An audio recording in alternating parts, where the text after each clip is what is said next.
In 1997, a boy vanished from his family's farmhouse without a trace. No broken windows, no footprints, just one strange thing left behind. The furnace in the basement began to breathe. Now, nearly 30 years later, his sister has come home. And behind that same furnace wall, something is waiting. Something that remembers, and it just knocked back. Before we begin, make sure to subscribe, because some stories weren't meant to stay buried. Emily Kessler hadn't heard her mother's voice in almost 6 years. And yet, the letter in her hand made it impossible not to think of her. The envelope was yellowed and unsealed, as if it had been opened once and closed again by guilt. There was no return address, just a name, Emily Kessler, scrawled in handwriting that made her stomach turn. It arrived on a Thursday, tucked between a bank statement and a real estate flyer. Inside was a single sheet of lined paper, folded once, no date, no greeting. He's still there, behind the furnace. Emily sat down at the kitchen table, her heart pounding so hard she could hear it in her ears. The apartment around her was still, refrigerator humming, a faint city siren in the distance, the pale glow of morning pressing through the blinds. Her coffee had gone cold. The spoon trembled slightly in its saucer. She read the words again. Her first instinct was to tear it up. Her second was to call her sister. Her third, and the one that won, was to stand up and cross to the hallway closet. She reached into a dusty box labeled 1997 photos, clippings, police flyers with her brother's face on them. Jacob Kessler, age 8. Last seen June 2nd, 1997. The farmhouse had been searched, every inch of it. So they were told. The police said there was no sign of a struggle, no signs of a break-in. Jacob had simply vanished. The only part of the house they couldn't access was the basement utility room, the old boiler and furnace area, sealed shut with a rusted latch. The door had been warped shut by a winter flood, they said. Nothing significant was behind it. But Emily remembered something different. She remembered the sound that used to come from behind that door. Not the clank of old pipes, but something softer, like whispering, like scratching. She never spoke of it. Not to her mother, not to the detectives, and not to her therapist. Until now, she had let herself believe it was all a child's imagination. But now, he's still there, behind the furnace. She pulled her phone from her pocket. The contact was still there, though she hadn't used it in years. Mom. The line rang. Once, twice, then a click. A voice answered, thinner than she remembered. Emily? Emily froze. The sound of her mother's voice unlocked something she didn't expect. Not anger, not sorrow, but fear. You got one too, didn't you? Emily asked quietly. Her mother was silent for a beat. Then, yes, this morning. Did you call anyone? No. Why not? Her mother's voice faltered. Because I think it's time. Emily stared down at the letter. Her fingers curled around it. I'm coming home, she said. The drive north felt like moving backward through time. Emily passed familiar exits on the highway. The lake with the leaning dock. The billboard for the old dairy farm that had closed when she was a teenager. Each mile peeled away a layer of her present life until she was no longer 39 with a project deadline and a rent-controlled apartment in the city. She was 11 again, in the back seat of her father's Buick. Jacob beside her, humming to himself, inventing a song with no words. They used to play a game in the car, spotting certain trees they named, counting broken fence posts like stars. That stopped the summer he went missing. After that, there was no music, no counting, just silence. The farmhouse appeared over the rise like something out of a memory she had tried too hard to forget. The gravel driveway was choked with frost. The mailbox hung by one rusted screw. The front windows, once filled with light and sun-bleached curtains, were now empty, black rectangles against the weathered gray wood. Emily pulled up slowly, tires crunching over brittle ice. She turned off the engine and sat in the quiet. No birds, no wind. She had forgotten how still the place could be. The front door opened before she could knock. Her mother stood framed in the doorway, smaller than Emily remembered, wrapped in a pale cardigan. Her once dark hair was streaked with silver. There were deeper lines around her mouth and a shadow behind her eyes that hadn't been there before. Neither of them moved. Finally, her mother stepped back. "Come in. I kept the heat running, just in case." Emily crossed the threshold and into the past. The house hadn't changed much. The same braided rug in the entry. The same grandfather clock that hadn't worked since 2003. A faint scent of cedar, old coffee, and something faintly metallic lingered in the air. Not unpleasant, just strange. On the hallway wall, Jacob's school photo still hung in its plastic frame. The same toothless smile. The same too big flannel shirt. Emily paused in front of it. "He would have turned 34 this year," her mother said quietly. Emily nodded, unable to speak. In the kitchen, her mother poured tea as if no time had passed. They sat in silence for a while, both cupping their mugs like something sacred. Emily finally reached into her coat and slid the letter onto the table. Her mother didn't look surprised. "I burned mine," she said softly, "but I memorized it first." "Do you think it's real?" Her mother didn't answer. She stared at the tea, as if reading answers in the steam. "You know what the police said," she finally murmured, "that the furnace room was inaccessible, that he likely wandered off." Emily's hand clenched. "But he didn't just wander off." "No," her mother agreed, her voice barely a whisper. "He was afraid of the basement. You remember?" Emily did. He used to cry if the door was opened too wide, said something lived behind the furnace, a whispering shadow. Everyone thought he was just being imaginative. But Emily had heard it too, once, and now someone, or something, wanted them to look again. Later that night, after her mother had gone to bed, Emily stood at the top of the basement stairs. The door creaked as she opened it. Cold air spilled up from the darkness. She clicked on the light switch. A dim bulb flickered to life, casting shadows along the concrete steps. Each creak beneath her foot sounded too loud. The basement looked untouched. Boxes, paint cans, a row of dusty Christmas decorations, and in the back corner, the furnace room door. Still closed, still chained, still warped shut like it had been swallowed by the house itself. Emily approached it slowly. There, on the wooden surface, just above the handle, was something new. A single smudge, like a child's fingerprint. Fresh. The next morning brought snow. Not much. Just a dusting that frosted the tops of the fence posts and coated the porch railing. Emily stood at the window, coffee in hand, watching it fall in slow spirals. Her mother was still upstairs, likely asleep, or avoiding her. At 9:13 a.m., someone knocked on the front door. Emily blinked. The sound startled her.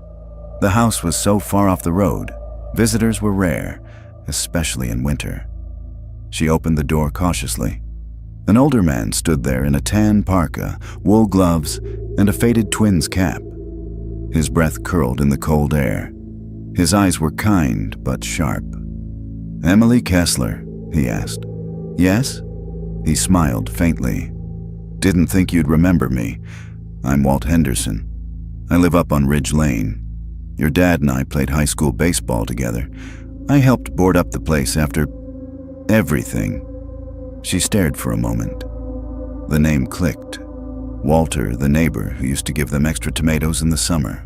The man who used to plow their drive before the county snow crews came. "I remember you," she said. "You used to call Jacob spaghetti legs." Walt chuckled. He hated that. Emily managed a smile. "I saw your car in the driveway last night," he said. "Figured you came back for a reason." She hesitated. Someone sent a letter. Walt's expression changed, just slightly, like a curtain shifting in a closed room. What kind of letter? Emily opened the door wider and gestured toward the kitchen. You want coffee? They sat at the kitchen table, the same table where Jacob had once built towers out of sugar cubes. Emily slid the letter across. Walt didn't touch it. He read it, then leaned back, folding his arms. I'll be honest with you, he said. You and your brother were good kids, but I always thought there was something wrong with that basement. Emily stiffened. What do you mean? You ever hear a house breathe, Emily? She frowned. Breathe?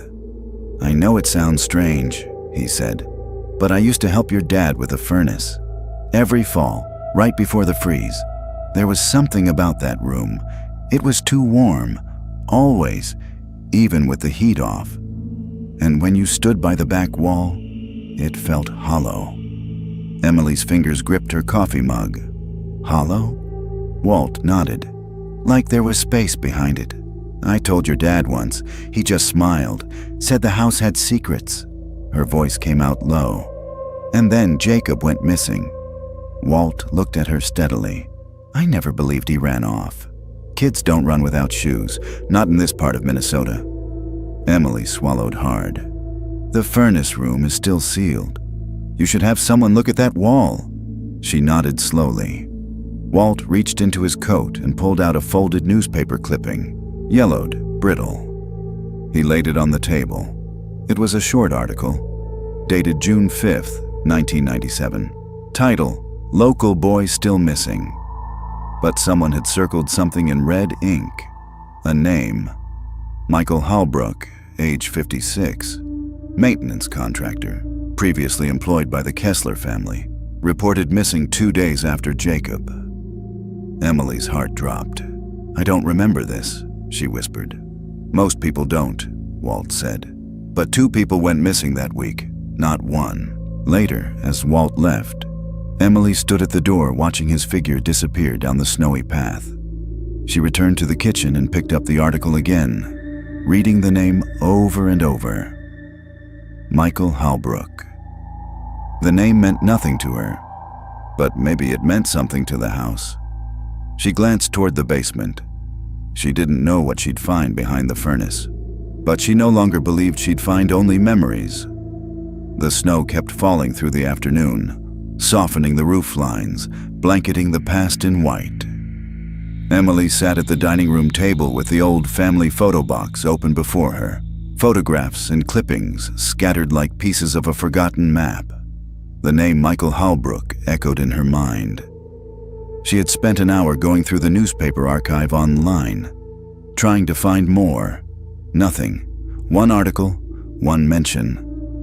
And then, silence, as if someone had erased him. She picked up a photograph of her father, taken a year before he passed. He stood by the barn with a young man, maybe early 50s, clean-shaven, tall. He wore a tool belt and was holding a thermos. It was the kind of photo you wouldn't look twice at. But on the back, in faded blue ink, her mother had written, Fall Maintenance Day. Me, Jack, and MHMH Emily stared at the initials. She climbed the stairs 2 at a time. Her mother was awake, seated on the edge of her bed with a quilt wrapped around her shoulders. Her eyes flicked to the photo in Emily's hand, then back to her face. Why didn't you tell me about him? Emily asked. Her mother said nothing. Michael Halbrook. He worked here. He went missing the same week Jacob did. That's not a coincidence.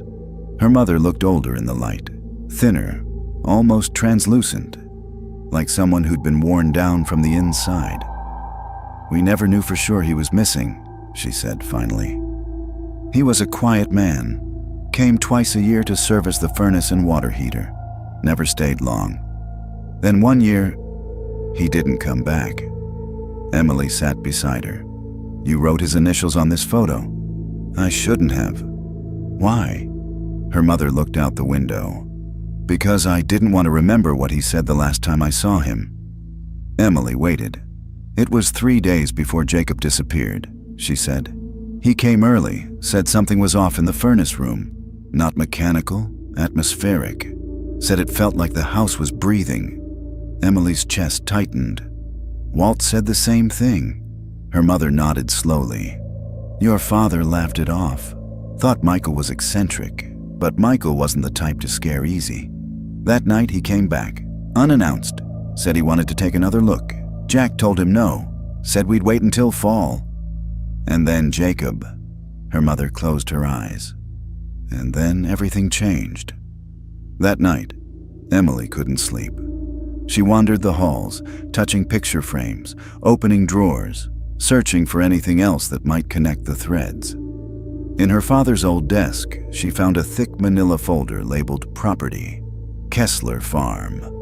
Most of it was utility bills, but one paper slipped free from the back, a hand-drawn diagram. The basement, dated 1973. She looked closer. On the diagram, a narrow rectangle had been labeled Storage Tunnel, sealed in red ink. It extended behind the furnace room wall. Emily's stomach turned. He's still there, behind the furnace. In the morning, she returned to the cellar. This time, she brought gloves, a flashlight, and a hammer. She wasn't going to wait any longer. The door was warped and chained, but the hinges gave slowly under pressure. She struck carefully, quietly, like someone afraid to wake something. After 30 minutes of effort, the door cracked open with a reluctant groan. A wave of stale, warm air brushed her face. The furnace loomed ahead, cold now, dormant. Pipes curled like iron veins across the ceiling. She stepped inside. The flashlight flickered, then steadied. The walls were lined with stone and brick, and in the far corner, behind the unit, was what looked like a patched-over segment of wall, square and uneven. She moved closer. Her breath caught in her throat. There, barely visible in the dusty stone, were markings, scratched lines, faint impressions, as if someone had once tried to claw their way out. Emily's hand trembled as she lifted the light higher. There were initials in the dust. J.K. Emily didn't sleep that night. She sat in the living room, lights off, listening to the furnace hum through the floorboards like it always had. A low, rhythmic breath that never seemed to stop, even when the unit itself wasn't running. She held the photograph of the furnace room diagram in one hand and a cup of tea in the other, though it had long gone cold. Storage tunnel, sealed. Why would there be a tunnel in a farmhouse basement? And why seal it? The markings behind the furnace hadn't been imagined. They were real. Deep grooves scratched into old mortar and stone. The kind of marks a person might make if they were trying to get out. The next morning, Emily made a call. The public library in town was still running, though smaller now. She asked for the archives and was connected to a local historian, a soft-spoken woman named Helen Orville, who agreed to meet her that afternoon. I've worked with the old property ledgers, Helen said over the phone. The Kessler place, it goes back to the late 1800s. Most folks think it was always a farmhouse, but that land had a story long before your family arrived. The library smelled of paper and floor wax, just as Emily remembered. Helen was waiting in the back corner, a stack of yellowed folders beside her. Miss Kessler, she said kindly, I pulled what I could find from before 1950. The rest, well, it gets murky. She opened one of the folders. The land was originally part of a larger property owned by a man named Elias Granger. He ran a sort of home for troubled youth, unofficial, backwoods, not state-regulated. It shut down after a fire in 1926. Records say a section of the building collapsed. No mention of casualties, but that was common back then. Emily leaned closer. What kind of collapse? Underground. There was a root cellar, and something beyond it. A bricked-over passage. The documents don't say what it led to, only that it was unsafe. When the land was sold in the 40s, the house had been torn down. A new structure, your family's, was built over the foundation. Emily stared at her. They built the farmhouse over the ruins. Helen nodded. People did that sort of thing all the time, especially if they wanted to forget. Back at the house, Emily laid the old blueprint next to her father's diagram. The lines matched. The storage tunnel was in the same location as the old root cellar from the Granger records. And it was sealed. Not with wood, but with concrete and brick. She went back down to the furnace room and crouched in the corner again. This time she pressed her palm flat to the wall. It was warmer than the rest of the basement, and behind it, something gave slightly, like an echo behind stone. She stood abruptly, the flashlight shaking in her hand. From the stairs above, she thought she heard movement. A soft step, then silence. "Someone's here," she whispered. But when she went up, the hallway was empty. Her mother was still asleep. The front door was locked. Still, on the porch, she found something resting on the wood rail. A button, worn, brass, like one from a coat too old to wear, too precious to throw away. She picked it up slowly, and as she turned it in her hand, she saw, scratched faintly into the metal on the underside, the initials M.H. Emily hadn't been up to the attic in over 20 years. The narrow pull-down ladder groaned under her weight as she climbed, flashlight tucked under one arm. Dust swirled in the cold air above her, stirred by her arrival like forgotten memories waking from sleep. The attic had always frightened her as a child, not because it was dark or cramped, but because it felt watched. She'd once told Jacob it was where the house kept its secrets. Now she knew she'd been more right than she realized. She moved past old boxes of holiday decorations and childhood toys, her breath visible in the chill. Something drew her to the far corner, where an antique trunk sat wedged beneath a sloped beam. It wasn't labeled, and the lock had long since rusted through. Inside, under layers of yellowed linens and cracked books, she found a leather-bound journal. It was worn at the corners, the spine nearly split. No name on the front. She opened it. March 12th, 1996, Kessler property. Initial inspection. Emily froze. The handwriting was careful, methodical, male. Basement utility room wall shows signs of expansion, not from moisture, from something else. Internal pressure. Heat readings inconsistent with room temperature. Back wall sounds hollow to the tap, but only some days when it's quiet. She flipped further ahead. May 5th, 1997. The breathing wall again. This time, I heard something. Not a voice, not an animal. A rhythm, like someone waiting. Then, toward the back. May 30th, 1997. The boy asked me if the wall was alive. Her breath caught. He said it whispered to him at night. Said it remembered things. I told him it was just the furnace. I shouldn't have lied. The final entry. June 1st, 1997. I'm going back tonight after hours. They need to know. If I don't return, let the wall sleep. Let it forget. There was no signature. But she didn't need one. It was his. Michael Hallbrook. Emily sat in the attic for a long time, the journal in her lap. She could hear the soft ticking of the house beneath her, like something old and patient. She descended the ladder and found her mother in the kitchen, wrapping a shawl around her shoulders. Where was he staying? Emily asked without preamble. When he worked here. Her mother looked startled. Michael? Yes. Her mother hesitated.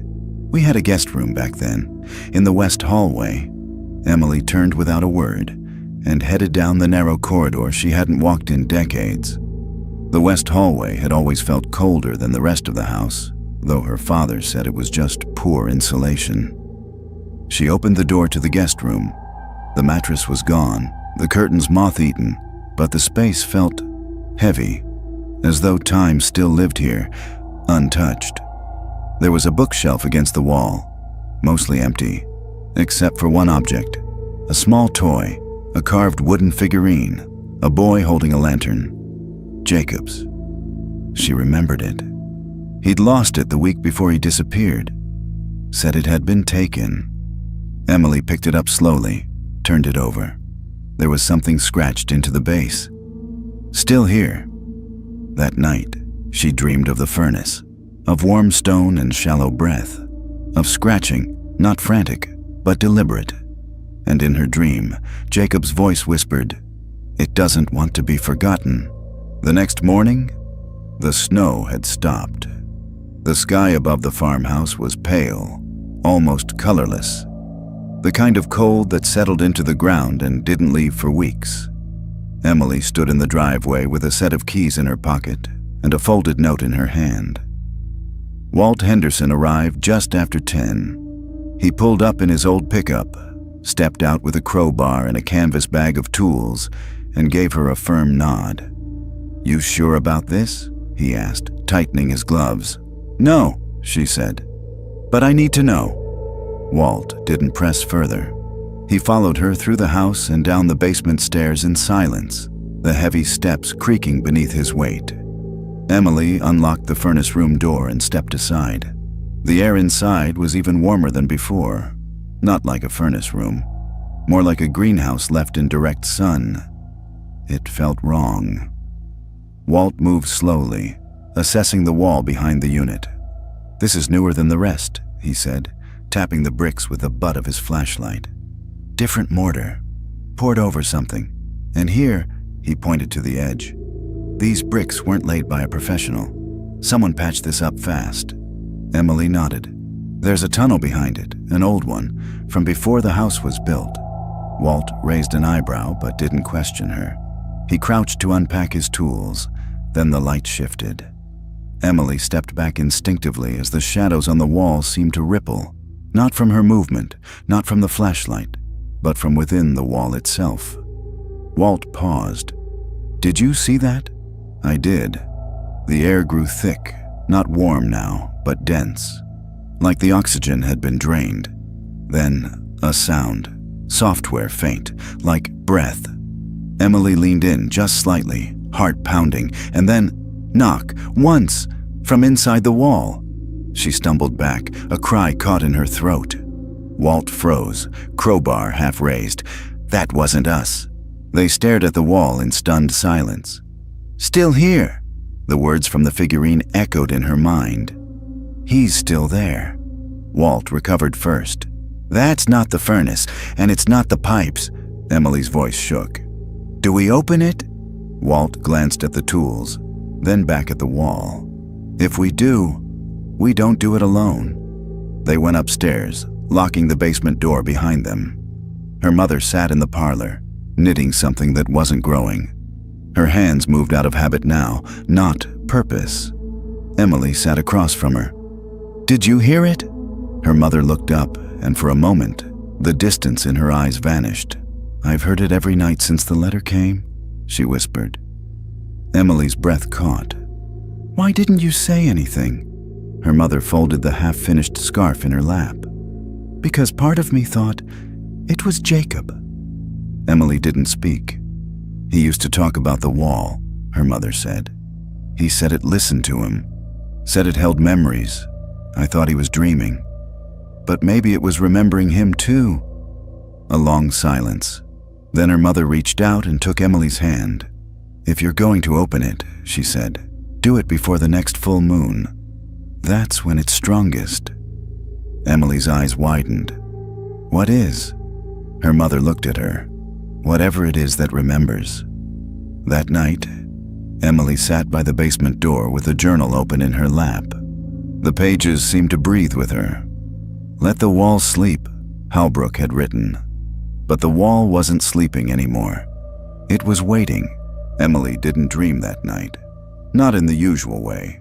She saw the furnace room again, dark, pulsing with warmth. But it wasn't empty. A boy stood there, barefoot and pale, with dust on his cheeks and soot on his fingers. He looked up at her slowly. And though his lips didn't move, she heard the words as clearly as a whisper behind her ear. "You stopped looking."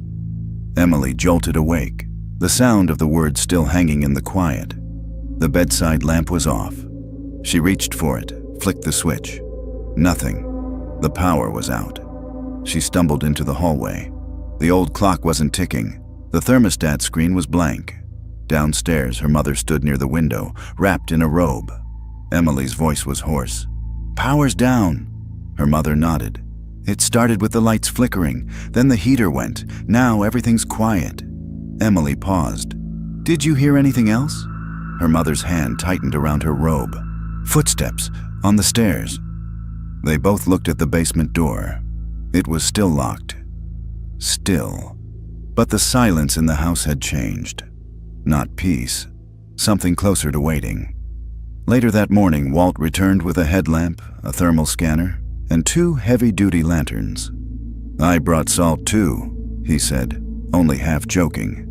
"Just in case." Emily managed a smile, but it didn't reach her eyes. Together, they entered the basement again. The air was thick, heavier than before, like the walls were pressing in. The flashlight beam swam in the dark, picking out dust motes that floated unnaturally slow.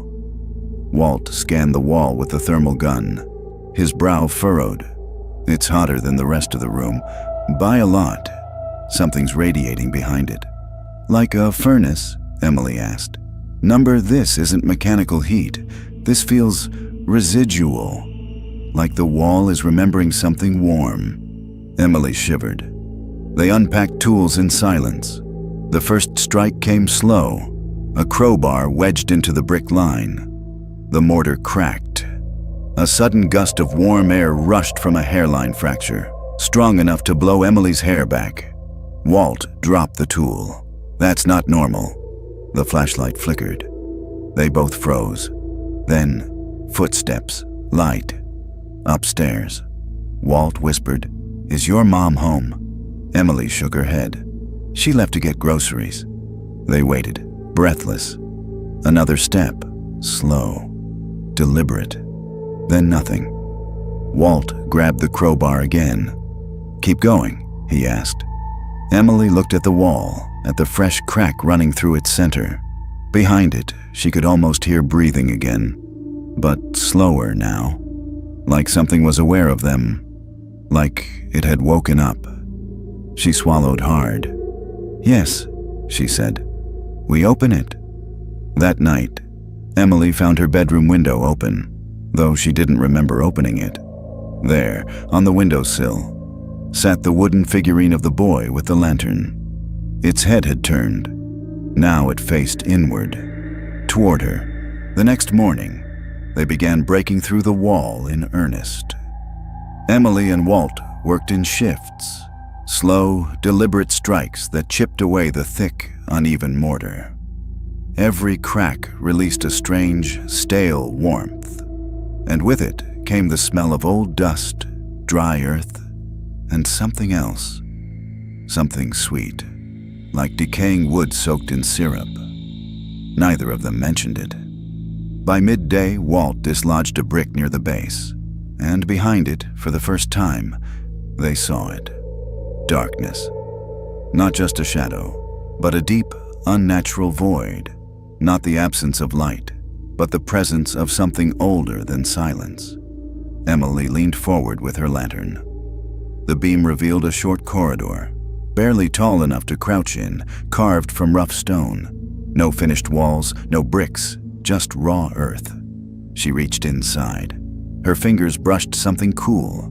She pulled it out slowly, a small metal object. Rusted, twisted, a key.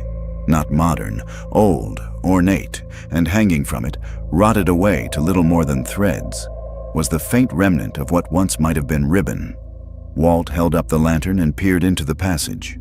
"There's something else," he said, on the floor. He reached in and gently withdrew a small wooden box, no larger than a jewelry case. The lid was cracked. Inside, wrapped in waxed cloth, were teeth. Tiny, worn, children's. Emily turned away, her breath catching, not from shock, but from something deeper. Recognition. Jacob had lost a tooth the week before he disappeared. She remembered because he cried when she told him the tooth fairy couldn't come if he hid it under his bed instead of his pillow. They cleared more bricks. The tunnel beyond curved gently, vanishing into darkness. Emily wasn't sure how far it went, but something about the air told her it didn't go far. Not in distance, but in depth. She stood, staring into it, when her hand brushed the inside of the wall and caught on something rough. She turned her lantern on it. A message, carved into the inner stone surface, nearly invisible unless lit from the side. Don't open it unless you're ready to leave something behind. Beneath that, JH 1997. Emily stared at the initials. Not Jacob Kessler. JH, Jacob Halbrook. She backed away slowly. Walt, she said, voice shaking. There were 2 Jacobs. That night, Emily couldn't sit still. She read the journal again and again. The way Halbrook had described the wall, as breathing, as aware. The way Jacob had described the tunnel to her the week before he disappeared. It hums at night, he had whispered. It wants stories. It wants to remember. She thought of the teeth, of the button, of the scratched initials, written in a hand that didn't quite match Jacob's. There was a pattern, a memory loop. Whatever lived behind the wall, whatever had been sealed in long ago, it didn't take people. It kept them, like pages in a diary. And now the wall had opened just wide enough to want one more. Emily waited until nightfall. Not because she wanted to, but because something in her told her it had to be dark, that the wall behind the furnace only remembered clearly in the dark. Walt offered to stay, but she asked him to leave. She needed to do this alone. She descended the basement stairs with the lantern in one hand and the journal tucked beneath her arm. The furnace groaned softly beside her, not running, yet exhaling warm air like breath through unseen lungs. She crouched at the tunnel entrance. The carved message still lingered in her mind. Don't open it unless you're ready to leave something behind. The key from the box was tied around her wrist with a strip of linen. The other items, the teeth, the ribbon, the box, sat untouched on the work table. Emily crawled in. The tunnel was narrow, just wide enough to move through on hands and knees. The walls were packed earth and ancient stone, and they smelled of old wood and heat, like the inside of an attic no one had entered in decades. The darkness deepened behind her. The farther she went, the warmer the air grew. Not like furnace heat, but living warmth, like a body pressed close to hers. She could hear her own breath, and beneath it, a hum, a low sound, toneless yet aware. Then she reached it. The tunnel opened into a small hollow chamber, no taller than a child. Emily sat back on her heels, lantern raised. The walls were covered in names, etched by hand, dozens of them, some in careful script, others rushed, almost frantic. Some were half-finished. E. Wright, Clara M. Jonas. T. 1938. M.H. J.H. 1997. She ran her fingers along the letters, almost reverently. Then her eyes fell on a single wooden shelf, sagging with age. Laid upon it were objects: a small red mitten, a girl's broken glasses, a boy's marble, a doll's head, each one labeled with initials scratched into the shelf beneath it. Memory tokens, a room of what was left. And in the corner, tucked behind a faded music box, was something that didn't belong. A photograph, slightly curled at the edges. A girl standing in the field behind the Kessler house, no more than 11. Her, Emily Kessler. Someone had placed her photo here long ago. A sharp sound behind her made her freeze. The hum grew louder, not from the walls, from inside her. A voice, not spoken but thought, slipped into her mind like fog under a door. "Will you trade?" She shook her head, backing against the wall. "Trade what?" she whispered. But she already knew. This place kept what it remembered. One memory for another. One name for one lost. "He's still here," the voice whispered. "You may bring him back, but something must take his place." Emily's breath caught in her throat. Jacob. Alive? Somehow? No, not alive, but held.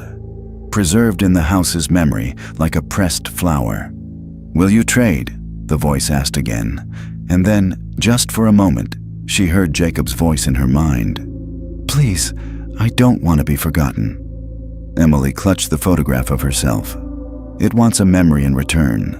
Her story, herself. Would she vanish so he could return? Was that the price? She crawled backward, heart pounding, breath shaking. The tunnel seemed longer now, the hum louder, the warmth suffocating. But she emerged into the furnace room again, sweat on her brow, hands trembling. The wall was unchanged, the chamber behind it, sealed now somehow, as if it had shown her only what it wanted her to see. And now, it waited. Emily stood at the kitchen sink, staring through the frosted window at the empty road beyond. The house was quiet again, but not peacefully so. It was the silence of something that had made a request and was now waiting for an answer. Her fingers still trembled from the crawl through the tunnel. She had washed them twice, but she could still feel the dust beneath her nails, still smell the stale warmth in her hair. "Will you trade?" She couldn't stop hearing the question. It had been more than a whisper. It had felt like a presence pressing into her thoughts, folding around her name. Behind her, her mother entered the kitchen, wrapped in her winter shawl. "I need you to tell me the truth," Emily said without turning. "All of it." Her mother paused, then pulled out a chair and sat. "The night Jacob disappeared," Emily said softly. "It wasn't just a night he wandered off, was it?" Her mother was quiet for a long time. The refrigerator clicked off. A distant wind pressed against the siding of the house, rattling it gently. Finally, her mother spoke. "No," she began slowly, as if the words had been kept in a room that hadn't been opened in decades. "Your father," she said. "He found the tunnel first, before Jacob ever mentioned it." Emily turned. "He never said anything. He didn't want to. Said it was probably an old root cellar. But something bothered him, something about the heat coming from that wall. And sometimes, the noise." Her mother rubbed her hands together. "Then Jacob started hearing things, saying the wall talked to him, that it told him stories, that it remembered things people forgot." Emily felt cold again, deep in her chest. "He said there were names inside," her mother continued, "that it wanted to show him something. We thought it was imagination. Your father humored him, even let him sleep down there once." Emily's head snapped up. "What?" "Just once. Jacob begged him. Said the wall would stop whispering if it knew he listened. Your father thought it was just a phase." A long pause. "That night, Jacob never came back up." Her mother looked at her now, eyes shining. "We searched. We called the police. You remember, but no one could find the tunnel. It was sealed again. But you knew. I knew something had taken him, or kept him. And then one day, a man showed up. Michael Hallbrook. He said he'd been to the house years before, said he'd heard about Jacob and wanted to help. He said the house kept memories, and that it asked for them in return." Her voice broke. "He said we could have Jacob back, but someone else would have to take his place." Emily stared. "You didn't?" "No," her mother said firmly. "We didn't agree. We begged it to release him, but the house went silent. The wall sealed again. Michael, he disappeared, and you never told me." Her mother's voice cracked. "You were just a girl. We wanted to protect what little of our family we had left." Emily rose slowly from her chair. "It's asking again," she said. "Last night, it offered again." Her mother's face turned pale. "You can't," she whispered. "It doesn't give, it replaces." Emily walked to the doorway and looked toward the basement stairs. "I think it remembers me now," she said quietly. "And I think it's asking me to choose this time." That night, she sat alone in her childhood bedroom with the journal in her lap and Jacob's figurine beside her on the nightstand. It no longer faced the window. Now, it pointed directly at the door. The furnace hummed faintly through the floor. The house was listening. Emily couldn't sleep. The hum of the furnace vibrated through her mattress, a low pulse that matched her heartbeat. The figurine on her nightstand hadn't moved again, but she no longer believed it needed to. The house knew her now. It had waited. It had watched. And now it had asked. She rose before dawn and lit a candle. The power still hadn't come back, though no other houses in town had reported outages. Just hers. She pulled out an old notebook and sat at the desk by the window, the flame flickering beside her. And she began to write. Dear Jacob, I don't know if you'll ever read this or if the house will let it find you, but I need to try. You've been gone a long time. Long enough that people stopped asking, long enough that some forgot you were ever here.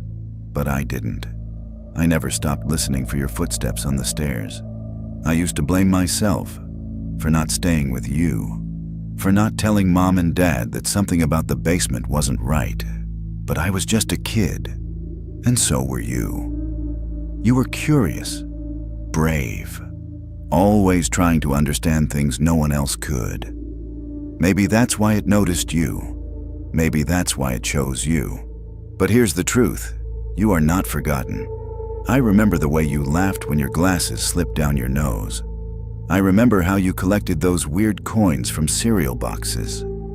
I remember you used to say the furnace sounded like a sleeping dragon. I remember you, Jacob. And if memory is what the house wants, if it feeds on remembering, then it already has everything it needs. So I won't trade myself. I won't give you up. And I won't let the house take another name just to fill its hollow rooms. But I will give it this. I give it every memory I have of you. Every one. She folded the letter and pressed her thumb to the seal. Then, carrying only her lantern and the paper, she descended into the basement. The furnace room felt warmer than ever. The tunnel behind the bricks still gaped open like a mouth waiting for its next breath. Emily knelt beside it. She whispered, "This is yours now," and slid the letter into the opening. The air changed. The hum stopped. For the first time in weeks, the silence wasn't heavy. It was listening. Then, a sound. From deep within the tunnel, a soft shuffle, a sigh, and then a voice, faint, dry, but real. "Emily," she gasped. The voice was older, tired, but it was his. "Emily, I remember." She leaned forward, hands trembling. "Jacob?" The silence returned. But this time it was not emptiness, it was peace. She turned back toward the room. On the furnace floor now sat something that hadn't been there before. A coin, plastic, red, from a cereal box. Jacob's. Emily didn't speak of the voice to her mother. Not yet.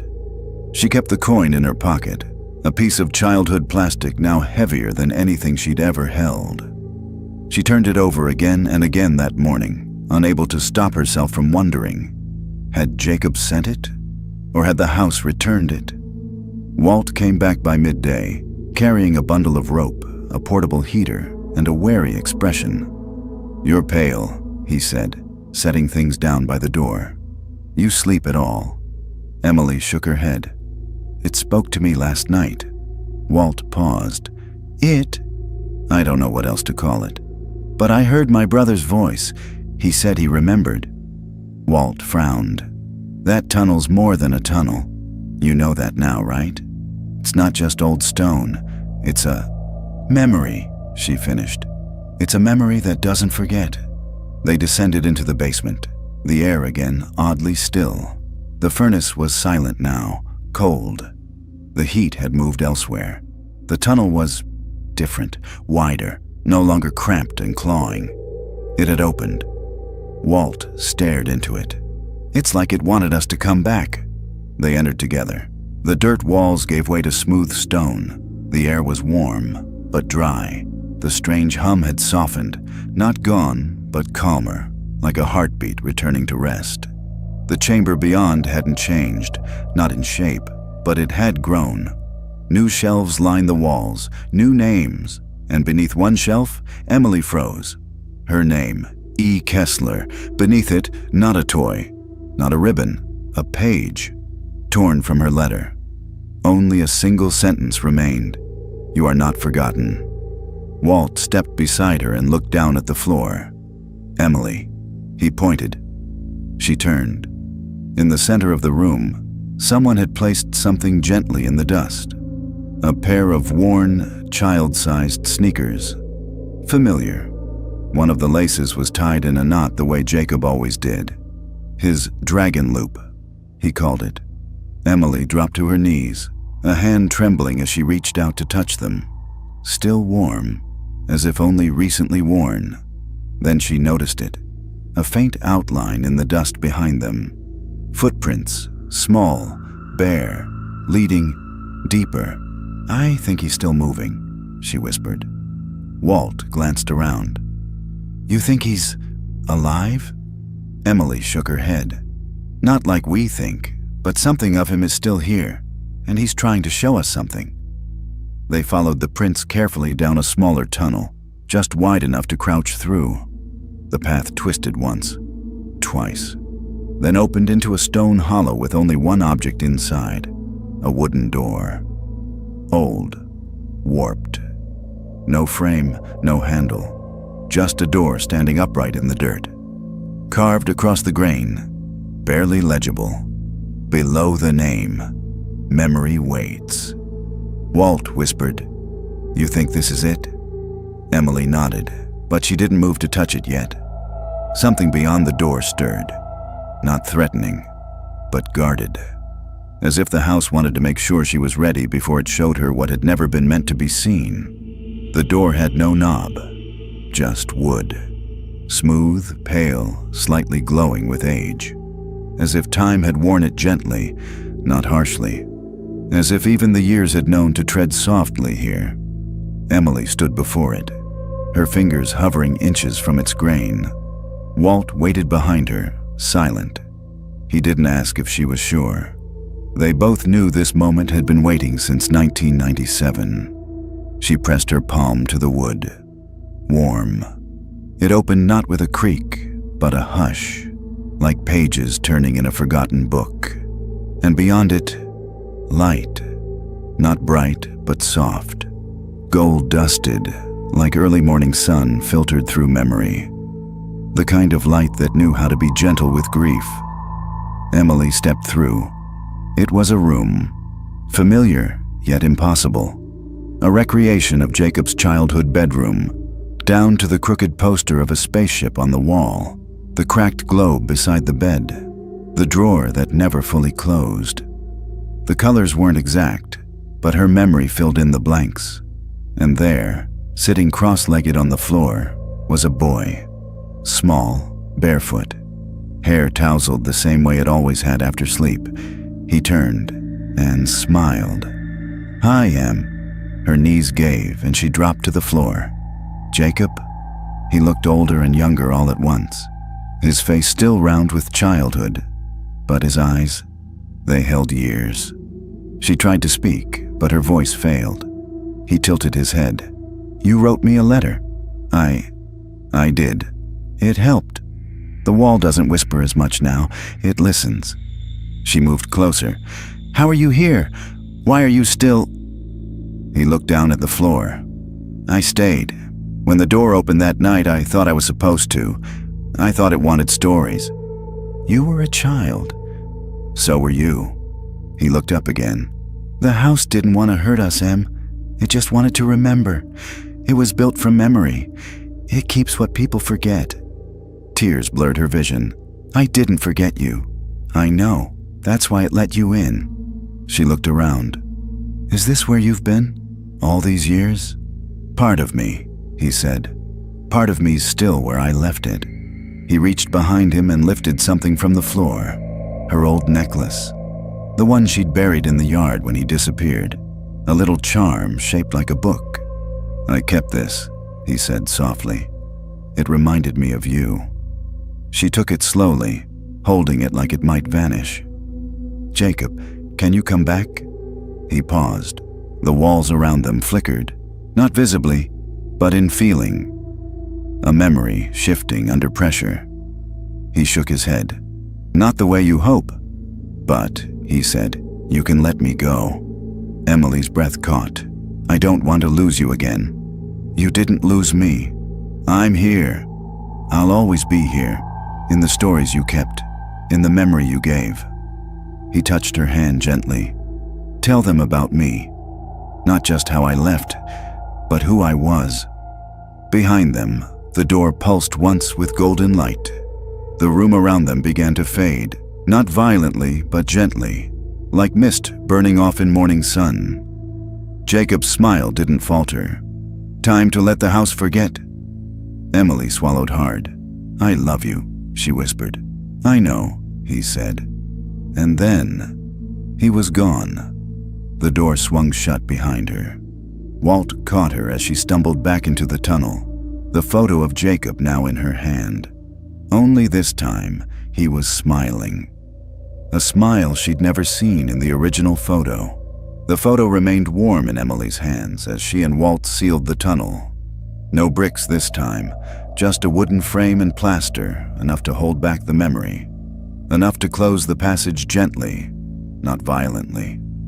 The house didn't resist. In fact, it felt quieter, as if it had taken a deep breath and finally exhaled.